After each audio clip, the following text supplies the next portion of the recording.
Kalau soal jalan malam bisa ngalong ya Mas ya. Kalau ngalong nggih wis istilahnya ngalong ya Mas. nggih, kalau istilah driver kan ngalong. Iya, Nah, iya. udah wah berapa tahun Mas? 7 tahun Mbak ya. Perias jenazah itu orang yang mendandani terakhir, membuat si jenazah itu layak di hadapan Tuhan dan pelayat.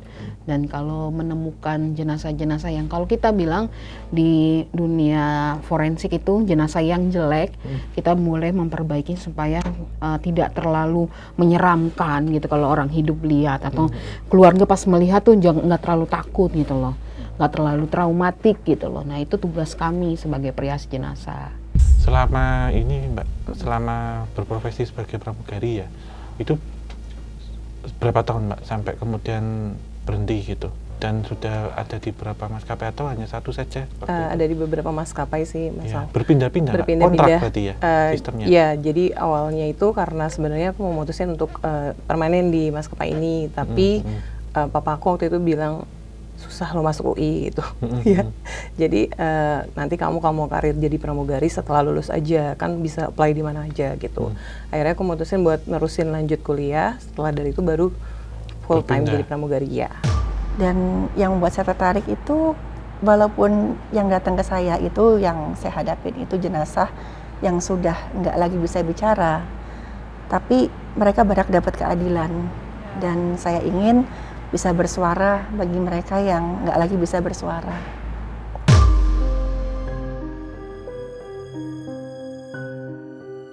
Jadi sebenarnya gini ya, aku mau ngasih tahu juga sih buat ada beberapa anak-anak muridku tuh terlahir indigo atau tidak indigo, sekalipun kalau kamu berhubungan dengan roh atau kita bilangnya jiwa lah ngurusin ini ya, pasti kalian akan sensitif gitu loh.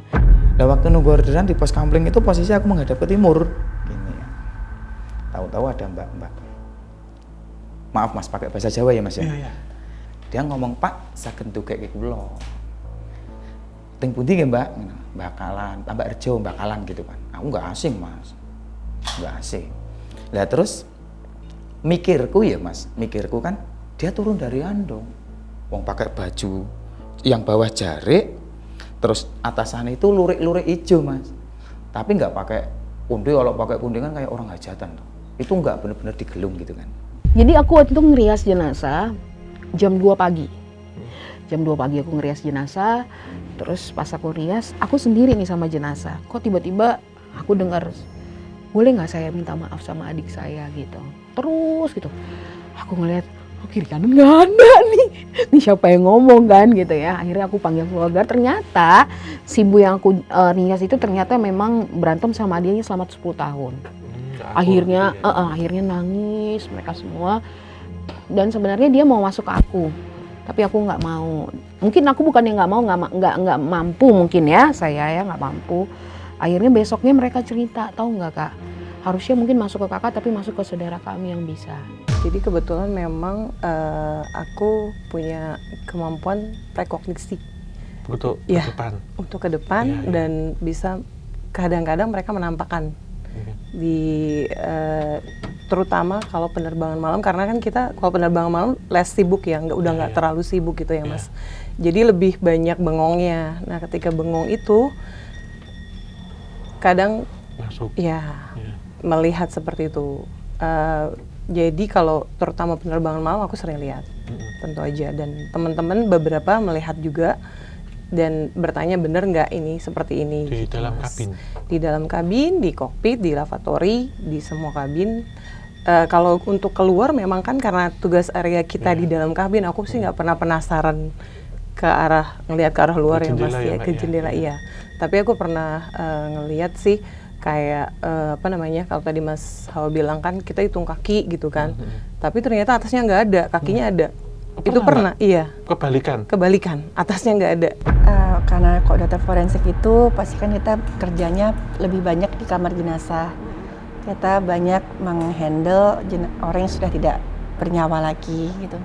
Dan pasti ya entah sadar nggak sadar, apa mungkin peka atau enggak, itu biasanya pasti akan ada yang mencoba komunikasi. Dan pasti ketangkap lah. Gitu. karena hampir semua teman saya itu pasti pernah mungkin saya istilahnya dapat sinyal ya dari mereka di dimensi lain yang mencoba untuk komunikasi. Nah, kasus yang saya alami Supiati ini sudah tahun 2012, sudah 10 tahun lebih yang lalu. Ketika dia sebagai pasien ya, dan tentu keluarganya itu terlunta-lunta dari satu tempat ke tempat lain. Ya terus terang waktu itu tidak hanya rumah sakit, tapi maaf para profesi yang orang bilang paranormal gitu. Saya nggak tahu istilah paranormal itu apa ya terjemahannya. Tapi kalau ada normal, ada paranormal gitu, menangani. Sehingga ya qadarullah sampai ke saya gitu. Saya gali riwayatnya, sakitnya dan pengobatannya. Wow, kayaknya ini bukan sakit biasa begitu. Nah, terus bukan sakit biasa itu maksudnya apa gitu. Nah, disinilah medis harus saya terapkan karena saya seorang dokter. Ketika medis saya terapkan, betul-betul nggak masuk itu di protokol penyakit medis. Tapi kan faktanya, peristiwanya ada. Wah, ini ilmu gitu loh. Iya, jadi yang malam itu terus karena bandaranya itu bekas makan, Mbak. Iya, ya, Hiburan. habis maghrib itu. Betul. Oh, lah itu apa, Mbak, yang tadi +1 itu berarti penumpang gelap? Iya, penumpang gelap. +1, kita nyebutnya +1. Oh, namanya +1? Iya. Tapi lebih dari 1 pernah juga? Aku selalu +1. Kalau yang aku alami, itu Iya, selalu iya. +1. Jadi Iya. lebih dari 1. Itu entah Iya, dari maksudnya perut ke satu aja. atas atau perut ke bawah? Atau bentuknya normal, seperti kita Yang membedakan apa, Mbak? Kalau hawanya kayaknya ya. ya naik, ya diam gini gitu, Mbak. Eh, Jadi kalau untuk siang, Mm-mm. karena kita sibuk, jadi kita Nggak- benar-benar tidak, nggak terlihat iya ya. nggak ngerasain gitu. Iya. Ketika udah mulai sore ke maghrib ke malam, nah itu mereka makin kuat ya energinya. Jadi kita mulai ngerasa kayak merinding, terus kayaknya ini tadi ada terus nggak ada gitu. Sering itu kejadian sama teman-teman aku juga kayak gitu. Aku pernah ada posisi seperti itu, Mbak? pernah. Jadi waktu itu aku pernah merias jenazah ibu-ibu yang kondisinya kasihan banget ya, maksudnya dia di lantarin aja gitu loh. Sama Nah, anak-anaknya. terus anak-anaknya ribut soal harta. Oh itu aku megang dia, aku nangis, keluar air mata aku. Begitu aku pegang tangannya, aku biasanya kalau ritualnya aku ngerias jenazah tuh, aku memperkenalkan diri sebelum berdoa. Ya, ini bisa Ibu, bapak ini, gitu Mbak, loh. Esa, ini ada jenazah nih. Aku tuh biasa pegang tangannya Kenalan sama dulu. ngusapin palanya Rambut. dia, rambutnya dia. Terus aku bisikin, ibu ini saya Elsa. Saya diutus sama Tuhan hari ini mengurus dan melayani jenazah ibu supaya jadi cantik atau ganteng lah ya ibaratnya. Nanti jika ada hal-hal yang menurut ibu perlu disampaikan, saya akan berdoa sama Tuhan untuk dibukakan segala hal yang perlu Tuhan bukakan indraku supaya pendengaranku akan lebih tajam gitu. Waktu dia naik, aku kan mau lewat ke jalan arah Jalan Wonosari, Mas. Nah, aku waktu dia naik, tak tanyain ada acara apa, Mbak? Ada hajatan Pak Wayangan Ki Ageng Sekar Alas gitu kan. Aku kan nggak paham, Mas, dalang-dalang gitu kan. Wong aku nggak seneng wayang. Nah, selama perjalanan kok nggak pakai gokar, Mbak, gerimis kayak gini. Nah, terus dia nggak, Pak. Bar itu semula itu Mas tak ajak ngobrol udah nggak nyambung. Lagi-lagi ini protokol medis karena dia datang di UGD kan waktu Di itu. rumah sakit ya? Di rumah sakit kami, Nur Hidayah, di Jalan Imogiri, Bantul, Yogyakarta. Pasien itu datang dalam keadaan luka-luka di sekujur tubuhnya, luka berkoreng gitu ya.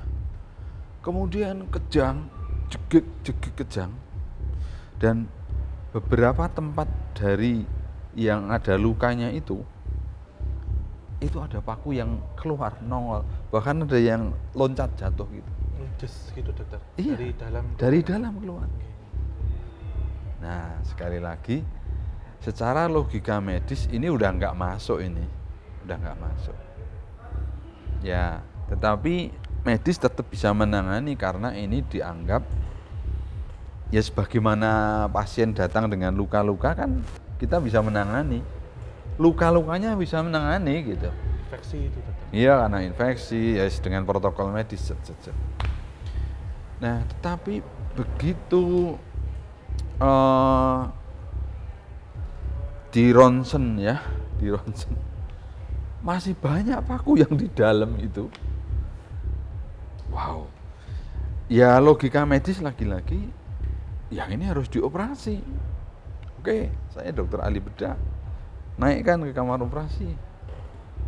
Nah besoknya aku tanya lah sama engineer, kan rumahnya rada akrab nih sama engineer ini karena sering ngobrol. Yang Tanya, khusus di nangan pesawat itu ya, iya, engineer-nya. iya engineer-nya pesawat Iya. ini. Aku tanya, Mas ini pesawat dari mana sih? Aku tanya gitu kan. Emang kenapa mana? Gak apa-apa, ini pesawatnya kok aku nggak enak ya terbang sama pesawat ini, aku bilang gitu kan. Ya pesawatnya sih kita ambil dari luar negeri katanya, belinya dari luar. Tapi terus aku cerita lah, aku lihat ini, aku lihat ini, aku lihat ini. Iya katanya, aku juga ngalamin nggak enak waktu itu oven tiba-tiba nyala sendiri di belakang, padahal belum dinyalain. Koslet mungkin aku pikir gitu. Ya kalau koslet kan udah kita cari penyebabnya, nggak ada koslet katanya.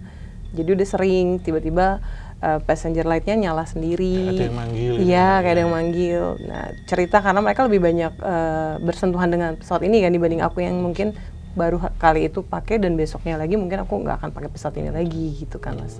Kan aku mau lurus Mas. Mau lurus itu nanti tembusnya di Bonbin. Nah, berhenti toh Mas lampu merah.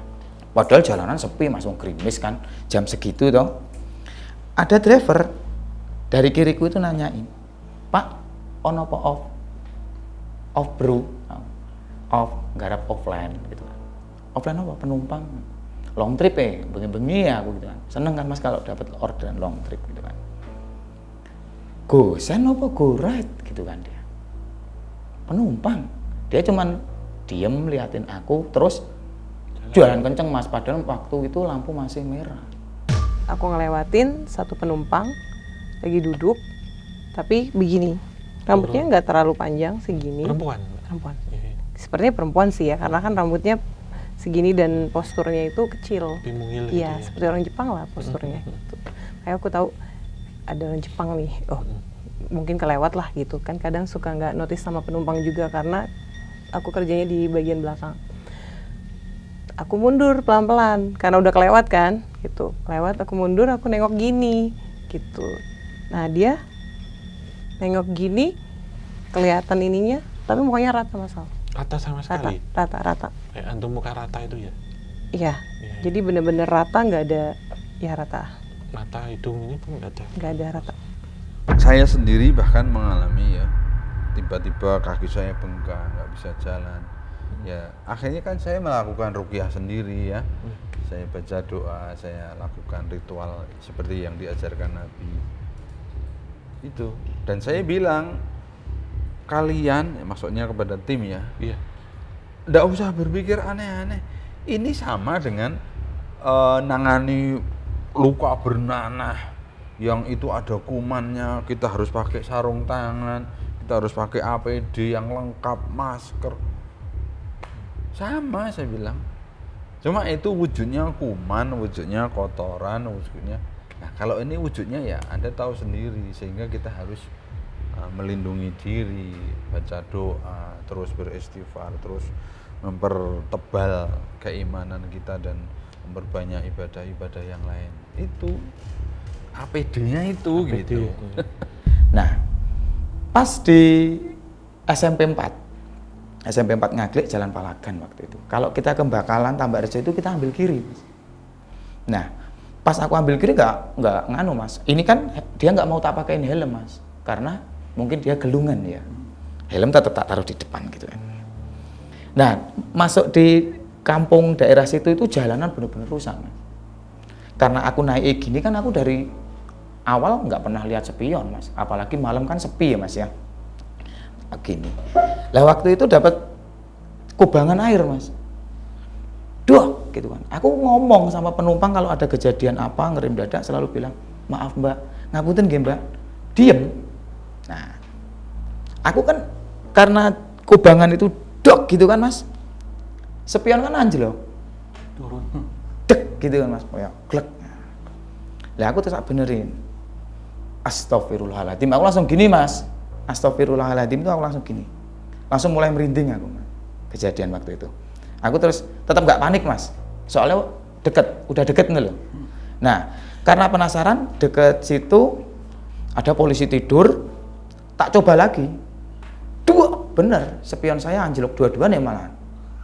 Tak puntir lagi mas, aku terus tetap nggak panik aku mas, nggak kelihatan, bener-bener nggak kelihatan. Aku tetap astagfirullahaladzim, ya Allah ya Karim, aku tetap nyebut mas, kurang lebih yo 300 meter lah. Pak ngandap meriki, Pak turun sini gitu loh. Oh nggih, nggih. Dia turun. Pak pinten? Yang awalnya aku bilang 60, aku bilang 80 mas. Dia turun. Niki Pak, dia ngasih 100.000 mas. Lah malah sekedap mbak kembalian nih. Aku kan sakuku di sini mas. Nah, udah Pak kagem ngopi. Oh nggih mbak, matur nuwun mbak, makasih. Nah, waktu aku nurun ke mas, iki mas bener-bener wong rame banget iki. Acara wayangan. Iya. Lah aku kan nggak gubris mas. Yang penting aku bayaran gitu kan. Nah, aku balik mas. Lewat jalan yang tadi yang di kandang sapi kelompok, terus yang aku kena polisi tidur kubangan tadi. Aku balik. Kalau aku ke Jakal, jauh mas. Jelas ada orderan di sana ya, food itu jelas ada. Goret pun paling dikit lah. Lah, tapi aku nombok bensin mas. Jauh soalnya di UII toh. Jadi aku tetap balik mas, belum ada 500 meter. Aku balik. Waktu aku balik mas, kan aku pakai lampu tembak ya, lampu tembak gitu kan. Udah nggak ada wayangan. Iya. Yang tadi itu seperti apa mbak kalau yang cuman kaki bawah itu? Iya. Itu apa yang kecelakaan ikut naik lagi atau gimana ya? Jadi waktu itu kejadian di aku, Iya. pesawat ini dibelinya bukan baru dari pabrik. Second? Iya, second. Oh. Second, kemudian setelah sebelum aku tahu nih pesawatnya ini second, jadi aku kan terbang malam. Kebetulan ferry flight, tidak ada penumpang. Jadi hanya kru aja, ya kru doang. Nah karena kita kru aja, ya udah kita semuanya Bebas, mau ngumpul di pilih depan mana, aja iya, gitu. Nanti setiap 20 menit sekali salah satu cek ke belakang, sampai belakang cek lagi aman gitu. Nanti kan kita gantian, ada yang istirahat, ada yang ngecek. Nah pas bagian aku ngecek, nah itu aku lihat ada kakinya aja, ada tangan sepotong di bawah, tapi masih gerak-gerak. Nah, makanya ini kembali ke pasien ini. Iya. Lah bagaimana itu? Semua dokter nggak bisa menerangkan ini dari mana atau paku yang kemarin sudah dilepas kok bisa muncul lagi. Nggak ada yang bisa menerangkan. Yang aku nganter tadi mas, yang semula ramai banget itu nggak ada wayangan mas. Sama sekali bener-bener. Ini posisinya makam. Lah aku pas pertigaan mas, jadi makam paling sebelah timur sendiri. Paling timur sendiri pas pertigaan gitu kan. Pernah juga ada kokpit yang cerita kalau dia ketemu sama satu set kru yang sudah nggak ada. Itu zaman dulu banget di Papua. Oh, satu set ya? Satu set. Satu itu Iya. Oh, Pakai seragamnya lengkap dengan seragam yang tapi seragam jadul. ya di lobi. Iya jadul. Oh, di lobi hotel. Di lobi hotel. Berarti satu datang gitu ya mbak ya? Iya, satu set. Waktu saya periksa jenazahnya itu agak anehnya kok baunya tuh udah kayak jenazah yang udah mau membusuk gitu. Padahal kalau dari tanda pasti kematiannya itu belum ada 12 jam meninggalnya. Kakunya juga belum lengkap gitu. Terus juga masih lumayan fresh lah gitu. Ya udah saya periksa, setelah saya periksa bagian tubuh bagian atasnya itu ya nggak ketemu luka-luka sama sekali. Tiba-tiba yang nemu tuh pertama teman satu timnya saya. Itu waktu saya lihat ke tubuh bagian bawahnya, dia coba bilang, dok, ini coba dokter lihat dok gitu. Terus saya lihat itu di bagian, mohon maaf ya, alat vitalnya itu keluar banyak sekali belatung.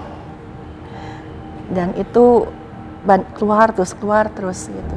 Saya kan langsung benar-benar waktu saya ngeliat itu saya merinding sebadan-badan karena walaupun saya udah sering lihat belatung tapi ini kok kayaknya beda aja gitu. Tapi aku mikir, ini tadi wayang. Aku penasaran toh mas, lah pada kemana? Lah sing tak pikir kan kayak gitu, lampu itu tetap masih ngontak mas, tetap masih nyala lampu tembak. Udah nyala rokoknya, aku jalan maju ke depan. Nggak mungkin mas, jam 2 itu ada anak-anak main petak umpet. Nggak mungkin. Nah bener-bener anak-anak pada main petak umpet. Aku nggak sengaja jalan mas, karena waktu itu di sini anak-anak di sebelah kiriku itu loh mas, itu anak-anak pada petak umpet. Terus di sini ada ya bapak-bapak umur 50-an lebih lah, banyak pada bawa sapi. Kan nggak mungkin mas jam 2 bawa sapi. Karena rumah sakit udah tadi angkat tangan karena keahliannya nggak ada yang bisa nangani dan dia nggak tahu tempat ngerujuknya kemana toh. Nggih. Nah, akhirnya dipulangkan, nah, akhirnya yang nangani siapa? Ya tadi itu paranormal berganti satu dengan yang lain terus begitu. Akhirnya paku terkumpul itu. Setiap ditangani ada paku yang keluar tapi masuk lagi terus begitu. Saya hitung sampai 1993 paku. Sampai rumah nggak di habis Pertamina itu di dekat gereja Melati aku duduk mas. Iki mau kejadian apa? Itu mendekati jam 3. Jadi aku malah nggak fokus nunggu turunan bis mas. Kejadian apa? Aku neduh mas. Terus aku wah mending ke terminal Jombor. Yang jelas ada orderan. Kalau nggak dapat McD ya dapat turunan bis gitu kan. Sampai sana masih mikir mas. Kejadian apa? Kok kayak ngono? Nah, wes nggak ambil pusing mas. Tetap soalnya itu pikirannya wes nggak karu-karuan, nanti nggak fokus toh. Aplikasi tak matiin, aku pulang. Jadi alasan salah satunya aku resign juga dari maskapai, udah gantung koper gitu, nggak terbang lagi. Istilahnya gantung koper. Iya gantung koper, karena itu rakyat gantung koper. Ya aku udah nggak ke dunia airlines lagi, ke maskapai karena waktu itu aku lagi, jadi ada istilahnya one minute silent review, dimana di 1 menit itu kita mereview lagi kan emergency, apa yang harus kita lakukan kalau misalnya terjadi keadaan darurat, pintu mana yang harus aku buka, apa yang harus aku lakukan, itu kita harus nge-review lagi sebelum take off. Pada saat itu kan biasanya kita fully konsentrasi. Nah pada saat konsentrasi itu tiba-tiba aku kaget, seperti ada aku di dalam pesawat terus Buk gitu. Iya. Ada api atau hanya laut. Air. Ya. Jadi seperti benturan terus jatuh ke laut. Nah, waktu aku masih penasaran karena wayangnya tadi, aku tanya orang yang baru nyopotin panen kacang itu loh mas. Medhiki kalau cara Jawa nih mas, medhiki kacang. Pak, nderek tanglet. Dereng dangu yang berikan wayangan. Wayang sopo mas? Ya mboten, malam Kamis niku wonten wayang mboten. Wayang apa mas? Wayang saka sapa dalangi gitu kan. Kemarin aku nganter orang hajatan katanya wayang itu yang bikin acara Ki Ageng Sekar Alas. Aku langsung ditapuk pundake, Mas. Begitu toh. Terus dipegang tanganku, "Mang jenengan tumut kula. Masih ikut saya," gitu. Persis, Mas. Diajak masuk nggak ada, Mas, 30 meter nggak ada. Ada plan putih, tiang. Ini kotak, Mas, kurang lebih nggak ada 5 meter persegi itu. Di dalam itu ada stupa kalau nggak 4, 5 kalau nggak salah. Tapi ada yang kecil-kecil gitu loh, Mas. Tapi paling gede kalau nggak 4, 5. Aku waktu nyebutin hajatan Ki Ageng Sekar Alas tuh malah ditunjukin plan. Makam Ki Ageng Sekar Alas. Suatu kali kami kunjungan ke rumahnya, memastikan semuanya baik-baik saja. Alhamdulillah. Suatu kali yang lain kami dihubungi, "Dok, Supiati kejang-kejang di rumah." Kumat. Kita datangi, kita ruqyah. Itu saya lihat di kakinya itu kayak ada cakaran binatang buas gitu. Coba, wah ini masalah ini. Akhirnya kami semua, oke, waktu itu malam hari ya, saya datang setelah maghrib, sholat maghrib saya datang, terus masuk isya kan di rumahnya. Yuk kita sholat bareng, saya imam itu. Saya imam sholat itu terdengar dari atap, karena atapnya genteng tanah. Kotok, terus paku pada jatuh, klunding. Oke. Wah, akhirnya Masya Allah, ini lagi serangan. Oke. Akhirnya kita ruqyah bareng-bareng. Pas di ruqyah itu ada terlempar benda dari luar rumah gitu. Buk, mengenai punggung saya. Dari luar ke dalam. Dari luar dokter? ke dalam. Oke. Nggak tahu pokoknya buk itu jatuh. Kelunting paku itu. Jadi mau kurang hakul yakin kayak mana gitu. Kalau sudah begini.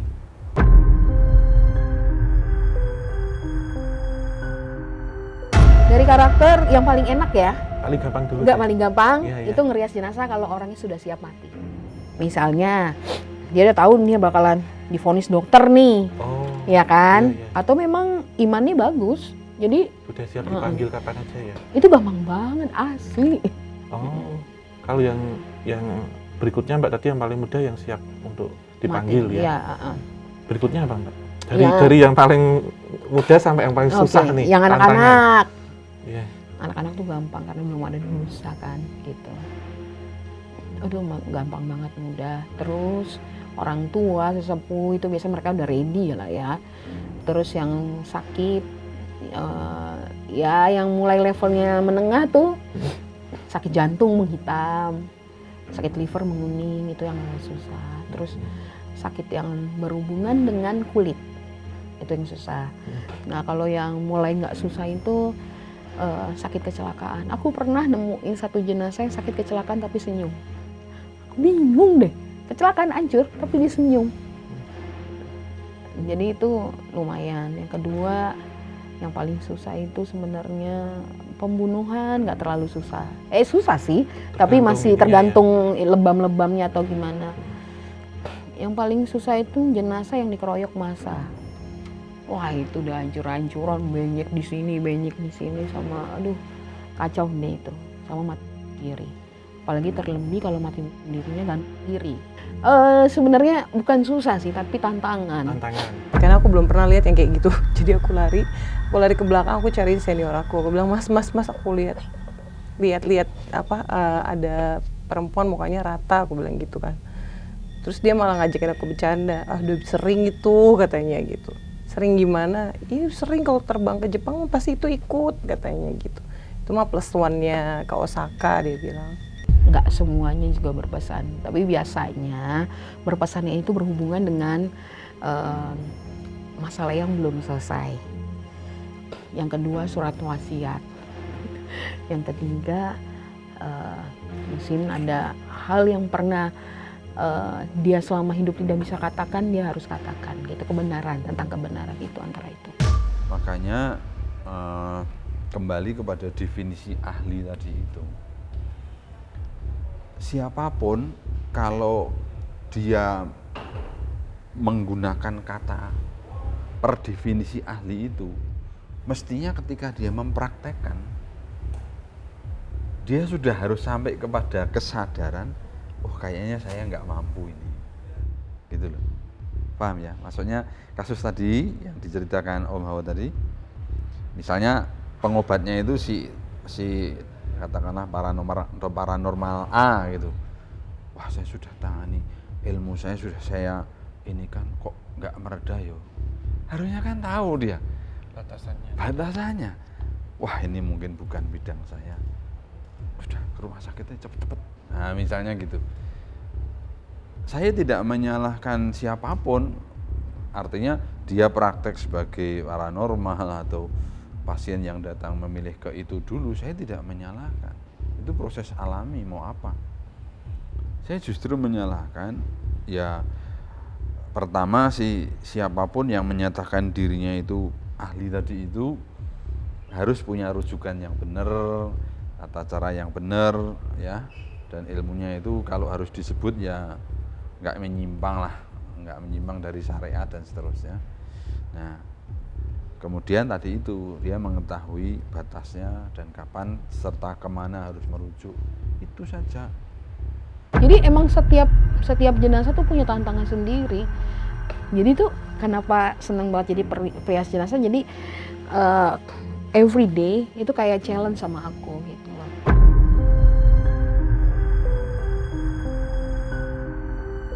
Yo pasti sih Mas kalau jalan malam, Iya, iya. banyakin istirahat, doa itu pasti, jangan telat untuk yo ngontrol kekuatannya fisik gitu Fisiknya, nggih. ya. Yang penting kalau aku kuncinya ya Mas ya, jangan pernah ninggalin 5 Ada waktu. sholatnya. Nggih. Saya sebagai muslim ya. Nggih. Lu ketika hidup lu baik sama orang, lu berbuat baik, lu matinya enak kok, bener. Mau caranya apa kek, ketabrak kek, ke apa kek, dibunuh kek, lu baik. Nggak tahu kayak prosesnya dimudahin aja gitu. Tetapi kalau kemudian ada fenomena di mana benda padatnya ada, terus ditembak rongsen nggak kelihatan, atau sebaliknya, ya, bendanya tidak ada, ditembak rongsen kelihatan, itu kita nggak usah mengatakan nggak masuk akal, terus apalah dikategorikan aneh-aneh, nggak usah juga. Paham ya? Jadi maksudnya selalulah mengatakan pengetahuan kita seahli apapun saat ini tetap itu nisbi, tetap itu ada relatifnya. Masih ada pengetahuan yang di luar batas yang kita punya, gitu loh. Orang belum bisa menerangkan gimana ini paku dari dukun bisa dikirim dan masuk. Orang belum bisa menerangkan. Dan kalau nggak bisa menerangkan itu saat ini, kemudian dikatakan ini santet, ini sihir, ini non medis, ya nggak apa-apa. Nggak apa-apa dalam arti ya mau diberi istilah apa. Tapi para kelompok yang menentang bahwa ilmu ini ada terus mengatakan enggak, itu cuman kita belum tahu, nanti suatu saat tahu. Pokoknya nggak ada gaib-gaib itu juga nggak benar. Saya sedih orang yang sampai hari ini tuh betul-betul masih nggak mau menerima bahwa gaib itu ada.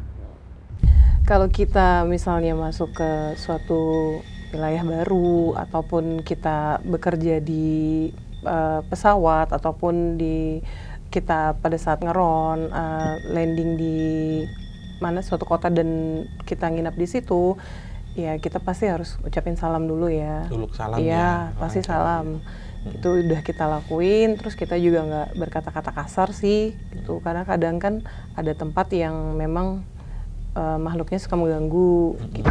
Kepada siapapun ya yang entah mengalami atau dengar atau pernah baca, sekali lagi fakta dan fenomena yang terjadi itu tidak tertolak, itu bagian dari ilmu. Mari kita absolutkan bahwa Allah itu maha berilmu. Jadi nomor satu tetap kita absolutkan Allah itu maha berilmu. Jangan atas dasar nggak logis, nggak masuk akal. Ya maaf, logikamu dan akalmu ya masih segini doang. Jangan gara-gara itu terus kita menolak fakta itu. Nggak mungkin gimana? Jelas-jelas ada kok. Itu satu. Yang kedua, syaitan itu, jin jahat itu memang mampu melakukan hal-hal yang di luar nalar. Memindah gunung juga bisa, menyerupai jadi gajah juga bisa. Sekali lagi itu nalar logika mengatakan nggak mungkin, tapi itu fenomena ada. Jadi nggak usah bingung, nggak usah kaget, nggak usah menolak bahwa itu bisa terjadi.